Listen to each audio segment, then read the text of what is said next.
आदाब नाजरीन, इस्तकबाल है आप सभी का हमारे आशना हिंदी पॉडकास्ट पर। मैं आपका होस्ट आरिफ शेख हाजिर हूँ आपके लिए नया एपिसोड लेकर। आज ये हमारा 11वां एपिसोड प्रसारित हो रहा है। दोस्तों, गज़ल उर्दू और हिंदी में आई साहित्य की विधा है। गज़ल जैसी काव्य विधा को हिंदी में लाकर अमीर खुसरो वास्तव में साहित्य की गंगा जमुनी संस्कृति के पुरोधा बन गए। 13वीं शती में खुसरो के द्वारा हिंदुस्तानी ज़मीन में गज़ल का बोया गया बीज आज भाषा के संकुचित गलियारों से निकल अपना विस्तार करते हुए अपने रस के जादू से विश्व को हर्षित कर रहा है।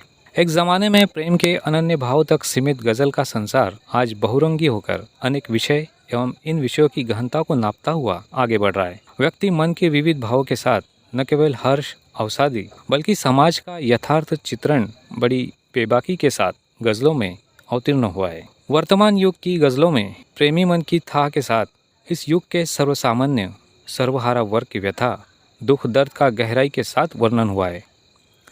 उदाहरण के रूप में हम दुष्यंत कुमार की गज़लों को देख सकते हैं, जिसमें हम निर्भीक, बैलेंस और व्यवस्था के विरुद्ध उठती ऊंची आवाज़ को देख चुके हैं। विधा के आधार पर किए गए हिंदी साहित्य के वर्गीकरण में पद्म के अंतर्गत अपने बदलते विषय, संसार, शैली के कारण हिंदी कविता अक्सर और अधिक चर्चा के केंद्र में रही है, जिसके कारण हिंदी कविता का संसार समीक्षा आलोचना का अधिकाधिक अधिकारी बनता गया। दोस्तों, आशना हिंदी पॉडकास्ट द्वारा हिंदी भाषा से जुड़े पहलुओं को हम आपके सम्मुख रखते हैं। हिंदी से संबंधित अनेक विद्वानों के साथ बातचीत करके का ज्ञान संचय बढ़ाने की हमारी कोशिश है। इसी सिलसिले को आगे बढ़ाते हुए हम आज फिर आप लोगों के लिए लेकर आए हैं ये एपिसोड। दोस्तों, आज हमारे साथ है प्रसिद्ध हिंदी साहित्यिक तथा गज़ल समीक्षक डॉक्टर मधुकर खराटे जी।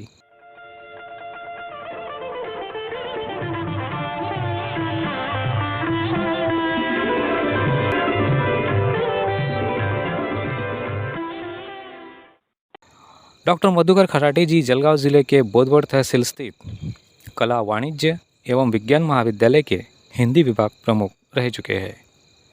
डॉक्टर खराटे जी ने साठोत्तरी हिंदी गज़लों का कथ्य इस विषय पर पीएचडी की है। आपके अनेक शोधालेख प्रकाशित हुए हैं, जिनमें ज़हीर कुरैशी की गज़लों का चिंतन पक्ष, हिंदी गज़लों में एकता और सामंजस्य के स्वर, हिंदी गज़लों में सांस्कृतिक नैतिक बोध, दुष्यंतर हिंदी गज़लों में आम आदमी, हिंदी गज़लों में वेदना और निराशा के स्वर। इस तरह लगभग मधुकर खराटे जी द्वारा लिखित 88 शोधालेख विविध जगहों पर प्रकाशित हुए हैं। उसी तरह हिंदी गज़ल के प्रमुख हस्ताक्षर, हिंदी गज़ल और गज़लकार, हिंदी गज़ल के नवरत्न आदि समीक्षा की भी किताबें प्रकाशित हुई है। आपके निर्देशनांतर्गत अब तक 17 शोधकर्ताओं ने पीएचडी की है। आप महाराष्ट्र हिंदी परिषद के सदस्य रह चुके हैं और कवयित्री बहिणाबाई चौधरी उत्तर महाराष्ट्र विश्वविद्यालय के हिंदी अध्ययन मंडल के सदस्य भी रहे हैं।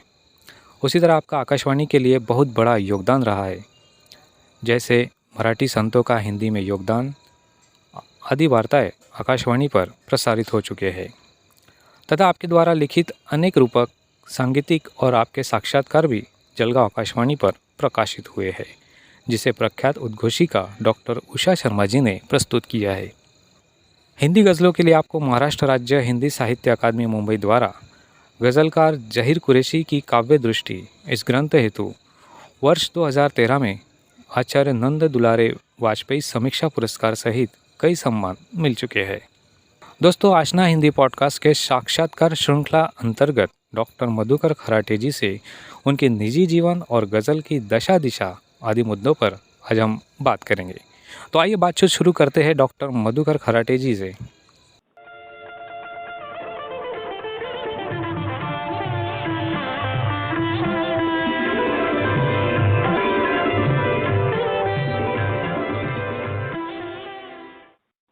डॉक्टर मधुकर खराटे जी, आपका हमारे आशना हिंदी पॉडकास्ट पर बहुत बहुत स्वागत है। धन्यवाद। सबसे पहले अब तक की आपके साहित्य के सफ़र में हम जानना चाहेंगे। जी, साहित्य का जो सफर है वो मेरा महाविद्यालयीन जीवन से ही शुरू हो गया था। जी।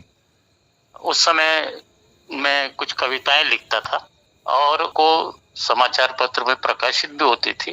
भारत सरकार की एक योजना थी उस समय जी। कि जो अहिंदी भाषी लोग हैं और जो लेखन कर रहे हैं उनके लिए वो राष्ट्रीय स्तर पर एक शिविर आयोजित करते थे, जिसमें महाराष्ट्र की ओर से मेरा चयन हुआ था। और इसमें अलग अलग साहित्यकार, गजलकार, कवि आकर हमें ये समझाते थे कि कविताएं कैसी लिखनी चाहिए, गजल कैसी लिखनी चाहिए, कोई कहानी कैसे लिखनी चाहिए। इस तरह की वो बातें करते थे और बहुत हमें अच्छा प्रशिक्षण देते थे, जिसके कारण मैं फिर कविताएं लिखने लगा, लेख लिखने लगा।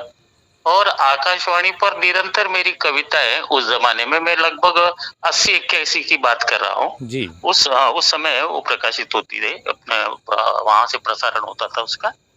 और धीरे धीरे फिर अनुसंधान की ओर मैं बढ़ा। एमए करने के बाद जब मुझे प्राध्यापक की नौकरी लगी, तो उस समय मैंने गजल विषय जो है अपने एमफिल के लिए चुना। तो वो गजल विषय चुनने के बाद मैंने दुष्यंत कुमार की गजलों पर वो अध्ययन किया।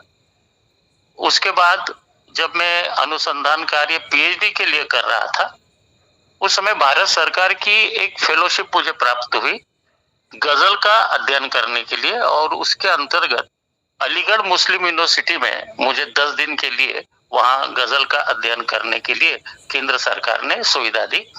उस समय वहां हिंदी विभाग में प्रमुख थे शैलेश जैदी साहब। जी। जैदी साहब ने गजल के बारे में उन्होंने सोचा, महाराष्ट्र से आया है कोई लड़का मराठी भाषी और गजल का अध्ययन कर रहा है, तो उन्होंने थोड़ा मेरा गजल के बारे में क्या जानता हूँ ये टटोलना शुरू किया। उन्होंने कहा कि क्या मायने है गजल के। मैंने कहा उनसे कि प्रेमिका से प्रेम की बातें करना, प्रेम की गुफ्तगू करना। जो मैंने शब्दकोश में पढ़ा था वो उनको बताया। उन्होंने मुझे कहा कि कौन कहता है कि प्रेमी प्रेमिका से केवल प्रेम की बातें करता है, वो दीन दुनिया की भी बातें करता है, अपने परिवार की भी बातें करता है। मेरी आंखें उन्होंने इस तरह से खोली कि गजल का दायरा बहुत व्यापक हो चुका है। ये जो आप बात बता रहे हैं वो परंपरागत है कि गजल में इश्क की बातें होती है जी। इस तरह से। उन्होंने कहा, फिर गजल का अध्ययन शुरू किया मैंने। तो साथ साथ सब साहित्यिक यात्रा चलती रही मेरी वहाँ। और उसके बाद तो फिर स्वतंत्र रूप से लेखन मेरा होता रहा। मेरी पहली किताब हिंदी गजल के प्रमुख हस्ताक्षर ये 93 में आई थी जी। उसके बाद लगातार अब तक तो 20-25 किताबें आ चुकी है। और आपने उल्लेख भी किया जहीर साहब का। जहीर साहब पर मुझे जो पुरस्कार प्राप्त हुआ, अभी अभी एक नई किताब मेरी जहीर साहब की आई है, क्योंकि जहीर साहब अभी अप्रैल में ही कोरोना के कारण चल बसे जी। दुष्यंत के बाद हिंदी में अगर कोई बढ़िया गजलकार हुआ है तो जहीर कुरैशी है। तो उनकी जो बातें हैं, उन्होंने अलग भाव भावनाओं पर लिखी हुई जो गजलें हैं, वो मैंने नई किताब जो जहीर कुरैशी की कवि छवि इसमें वो लगी। मतलब मेरी ये जो साहित्यिक यात्रा है महाविद्यालय जीवन से लेकर अब अवकाश प्राप्त करने के बाद भी चल रही है। जी, निरंतर जारी आपका गजलों का हाँ, निरंतर जारी है जी। बहुत खूब सर। हिंदी गजल और गजलकार की आपने समीक्षा की है, आप बताएं गजल और नज्म में क्या अंतर होता है? हाँ, प्रत्येक भाषा के साहित्य में अलग अलग विधाएं होती है। जैसे गद्य की विधाएं कहानी, उपन्यास वगैरह, ठीक उसी तरह काव्य की भी विधाएं है जी। प्रमुख रूप से अगर हम उर्दू की बात कहें तो गजल, नज्म, रुबाई, इस तरह के कई विधाएं उसमें है। और दोनों में अंतर अगर देखना है हमें, तो हमें ये दिखाई देगा कि नज्म अर्थात कविता, नज्म को हम कविता में होता यह है कि कोई एक विषय लेकर वो पूरी कविता लिखी जाती है, यानी एक भाव, एक आशय संपूर्ण कविता में अंत तक चलता है। किंतु दूसरी ओर गजल ऐसी विधा है कि इसका अपना काव्य शास्त्र भी है। इसमें आपको मतला दिखाई देगा, इसमें आपको मक्ता दिखाई देगा, इसमें आपको उसके अलग अलग अंग जो है, रदीफ है, काफिया है, ये सब बातें उसकी एक नियमबद्ध होता है। एक बहर होती है उसमें, एक मात्राओं की होगी बहर, तो वो बहरों के साथ बंधी हुई होती है। और इसके कारण, और महत्वपूर्ण बात यह है कि गजल का हर शेर अलग भाव को सामने लाता है। कविता में एक ही भाव आखिरी तक चल रहा है, लेकिन गजल का प्रत्येक शेर जो है वो स्वतंत्र भावों की अभिव्यक्ति करता है। कोई एक शेर गजल का, उस पर आप एक उपन्यास लिख सकते हैं, कहानी लिख सकते हैं, इतना उसका वजन, इतना उसका प्रभाव होता है। तो इसका एक नियम है गजल के।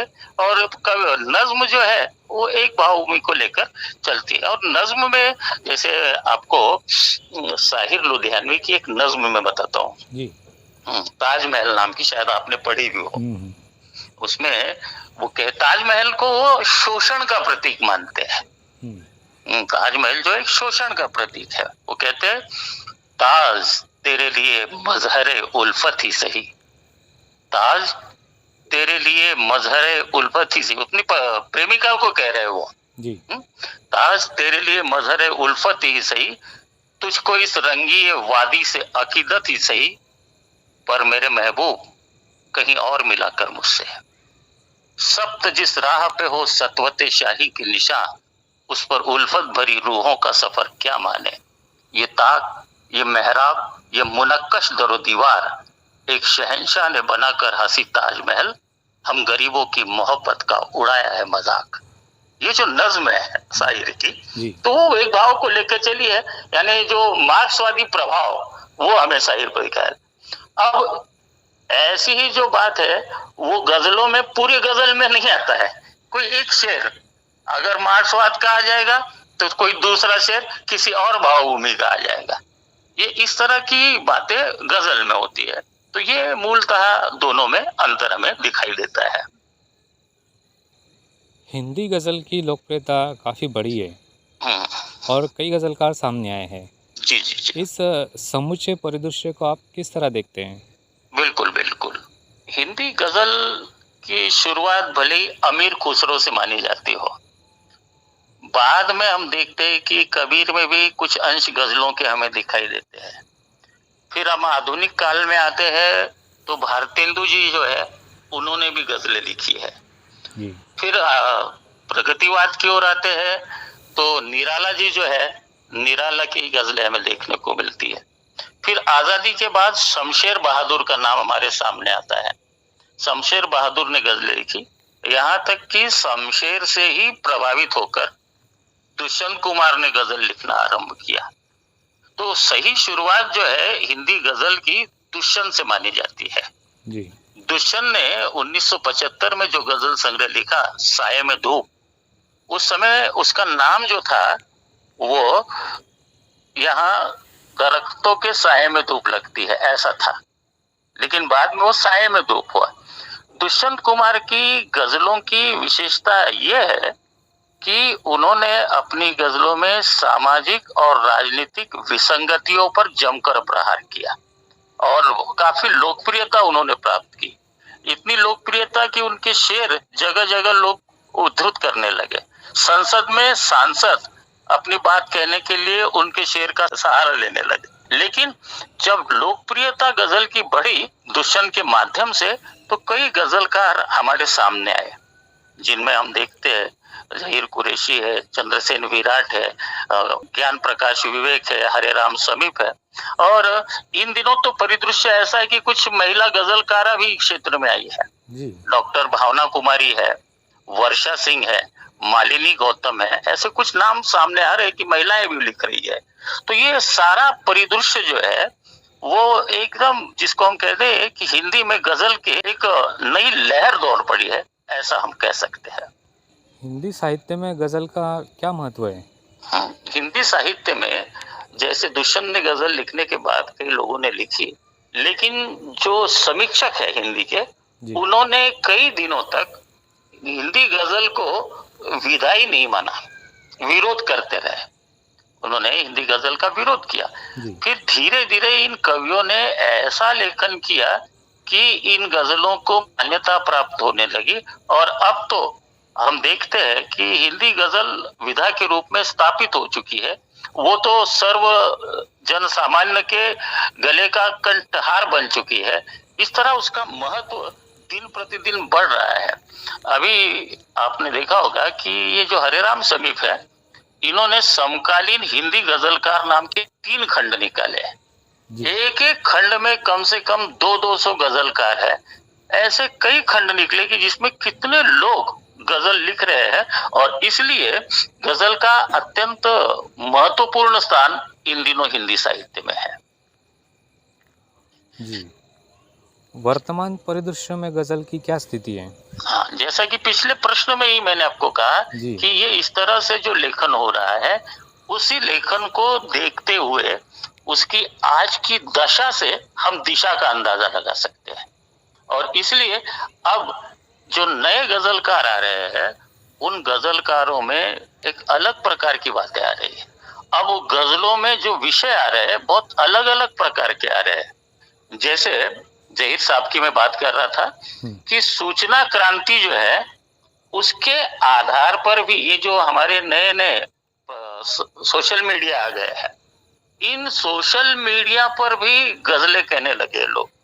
लेकिन उस सोशल मीडिया का सामान्य लोगों पर क्या परिणाम हो रहा है, इसको भी उन्होंने रेखांकित किया है। जैसे अपने शेर में ज़हीर साहब कहते हैं, ट्विटर या फेसबुक से न फुर्सत मिली कभी। ट्विटर जी। या फेसबुक से न फुर्सत मिली कभी, मित्रों से जाके मिलने मिलाने के दिन गए। जो देख पहले लोग एक दूसरे को मिलने जाते थे, बहुत खूब। वो अब वो नहीं जा रहे हैं। वो दिन जो है चले गए, क्योंकि सोशल मीडिया में अरे इतना ही नहीं, हम फोन पर ही सब कुछ कर रहे हैं, शॉर्टकट कर दिया है। माता पिता को भी जाकर मिलते नहीं है लोग, वो फोन पर ही बात कर लेते। ये परिणाम जो है, इसको भी वो रेखांकित कर रहे हैं। इतना ही नहीं, बड़े बड़े शहरों में जो फ्लाईओवर बन रहे हैं, उस फ्लाईओवर के कारण क्या हो रहा है कि जो पहले से मकान है वो नीचे दब गए और फ्लाईओवर ऊपर उठता जा रहा है। जी। तो वो इस आम आदमी की भावनाओं को भी व्यक्त किया जा रहा है गजलों में। तो गजलकार कहता है, ऊंची ऊंची इमारतों से घिर गया है मका मेरा। ऊंची ऊंची इमारतों से घिर गया है मका मेरा, लोग मेरे हिस्से का सूरज भी खा गए। लोग मेरे हिस्से का सूरज भी खा गए। इस तरह की जो ज्वलंत समस्याएं हैं, इस तरह की जो स्थितियां हैं, उन स्थितियों को लेकर गजलकार लिख रहा है और सोच रहा है, उसका चिंतन व्यक्त कर रहा है। इसलिए मैं कहूंगा कि वर्तमान परिदृश्य में गजल की जो स्थिति है, उसकी जो संभावनाएं है, वो अनंत संभावनाएं हैं और अच्छा लेखन इसमें हो सकता है। बहुत बहुत धन्यवाद सर, आपने आज अपने विचार हमारे साथ साझा किए। आशना हिंदी पॉडकास्ट की ओर से मैं आपका सहृदय आभार व्यक्त करता हूँ। धन्यवाद सर। दोस्तों, प्रसिद्ध हिंदी साहित्यिक तथा गज़ल समीक्षक और जलगांव ज़िले के बोदवड तहसील स्थित कला, वाणिज्य एवं विज्ञान महाविद्यालय के हिंदी विभाग प्रमुख रह चुके डॉक्टर मधुकर खराटे जी आज हमारे साथ आशना हिंदी पॉडकास्ट पर जुड़े, हमसे बातचीत की। दोस्तों, बातचीत का यह सिलसिला इसी तरह जारी रहेगा, लेकिन आपको आशना हिंदी पॉडकास्ट का यह एपिसोड कैसा लगा ज़रूर बताइए। अगली बार फिर मिलेंगे एक नई शख्सियत के साथ। तब तक के लिए अपना ख्याल रखिए, सुरक्षित रहिए। हिंदी साहित्य की खूबसूरत दुनिया से जुड़िए और सुनिए अपनी हिंदी अपने लोगों के साथ। आशना हिंदी पॉडकास्ट शेयर कीजिए, सुनते रहिए। आशना हिंदी पॉडकास्ट। शुक्रिया।